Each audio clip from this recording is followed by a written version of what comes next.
صباح الفل، صباح الجمال، صباح الروقان على احلى ناس في الدنيا. النهارده اعمل لكم شويه سجق. بس ايه حدوته، نقطع البصل والطماطم كده جوليان، اي تقطيع احنا بنحبها. عندنا كيلو سجق كده متبل تتبيله حلوه من جزار نكون احنا عارفينه. هنقطع السجق برضو قطع كبيره كده، عشان انا عايز اعمل ايه سجق كده يكون ماسك نفسه. في طاسه على النار ممكن نحط شويه زيت صغيرين او من غير زيت، كده كده السجق بتاعنا بيكون في ايه الدهن بتاعه عالي كده شويه. هندي تقليبه حلوه.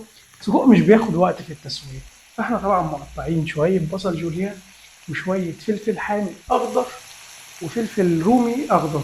فطبعا كده كده الخضار ده بتاعنا، انتوا عارفين المطبخ بتاعنا والاكله بتاعتنا ومحدش ليه حاجه عندنا.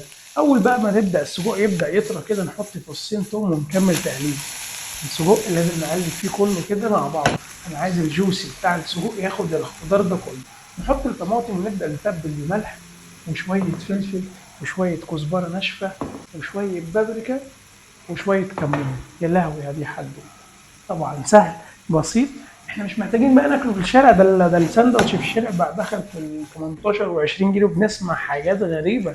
احنا من النهارده هنعمل السجق في البيت. هندي تقليبه حلوه كده. بصوا شكل البصل كده بدأ يدبل، انا هسيبه على نار هاديه كده يكمل سواه.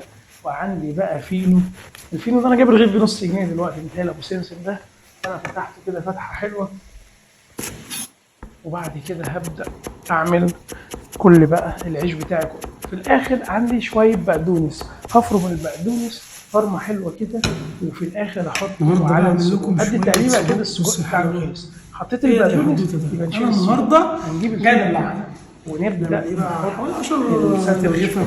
بقول لكم ايه حدوته، ما تنسوش بقى تعملوا لايك وشير. استنوا انا ما تروحوش عايزكم بقى حته، ده لسه تتخيلوا هعمل الطحينه. ان انتوا بس واقفين انا عايز ايه اصحيكم كده عشان لو حد مش على عارف بس يقول له شويه سجق كبير كده اعمل لي محترم. كومنت، هوبا اعمل لي كان شير، تمام. دلعني زي ما بدلعك. عشان عشان الفترة الجاية هنبدأ نعمل شوية أكل شوارع. بس إيه حدوته. الطحينة بقى عندي طحينة خام 3 4 معالق كده، وأحط عليها إيه معلقتين مية وأفضل أقلب واحدة واحدة عشان ما تفكش مننا لحد ما توصل معانا للقوام ده.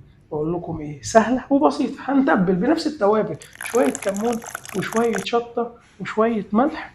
بس طبعا ما بتاخدش فلفل، بتاخد بقى إيه شوية ليمون ويا لهوي فصين توم وشوية خل. هندي تقليبة حلوة كده. يبقى كده الطحينة بتاعتنا جاهزة والسجق جاهز والساندوتش جاهز. مش فاضل غير ان احنا ناكل.